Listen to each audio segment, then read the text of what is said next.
Latest news update के लिए आज ही हमारे चैनल को सब्सक्राइब करें और साथ ही बेल आइकॉन को दबाना ना भूलें।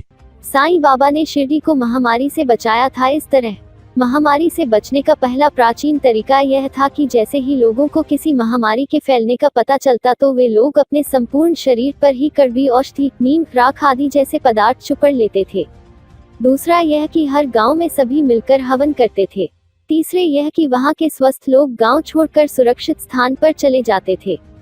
यह तब होता था जबकि जनपद ध्वंस हो रहा हो। चौथा यह कि लोग अपने गांव को अन्य गांवों से अलग करके खुद को अकेला अर्थात क्वारंटाइन कर लेते थे।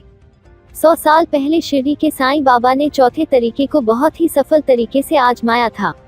साईं बाबा के काल में हैजा नामक खतरनाक बीमारी फैली थी जिससे लाखों लोग मारे गए थे, लेकिन बाबा ने अपनी शिरडी के लोगों को बचा लिया था। साईं बाबा के काल में हैजा नामक खतरनाक बीमारी फैली थी जिससे लाखों लोग मारे गए थे, लेकिन बाबा ने अपनी शिरडी के लोगों को बचा लिया था। साईं बाबा के पास लोग गए और उन्होंने उनसे निवेदन किया। साईं बाबा उस समय कई सप्ताह से मौन पर थे और उन्होंने खाना पीना भी छोड़ रखा था। कहते हैं कि अचानक उन्होंने अपनी घट्टी में गेहूं पीसना शुरू कर दिया। यह देख लोग उनसे पूछने लगे, यह क्या कर रहे हो? लेकिन बाबा ने कोई जवाब नहीं दिया। कुछ महिलाओं ने कहा कि हम पीस देते हैं और उन्होंने बाबा को हटा के खुद ही गेहूं पीसना शुरू कर दिया। पहले तो बाबा क्रोधित हुए, लेकिन बाद में उन्होंने ऐसा करने दिया।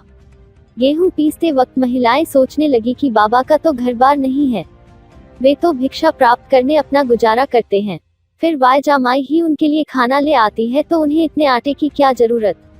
बाबा तो परम दयालु है, हो सकता है कि वे यह सारा आटा हमें वितरण कर दे।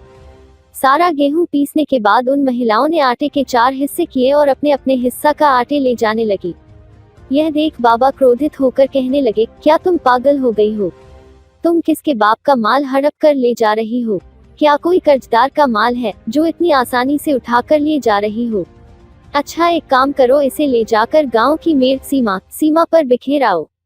कहते हैं कि सारा महिलाओं के गांव की चारों दिशाओं में आटा बिखेर दिया, अर्थात उन्होंने उस आटे से गांव के चारों ओर एक लाइन खींच दी। यह भी कहा जाता है कि सभी को तब हिदायत दी गई कि कोई भी इससे बाहर नहीं जाएगा और किसी को भीतर नहीं आने देना है। इससे गांव में फैली महामारी भी ठीक हुई और जब महामारी का प्रकोप समाप्त हो गया तब गांव के सभी लोग सुखी हो गए।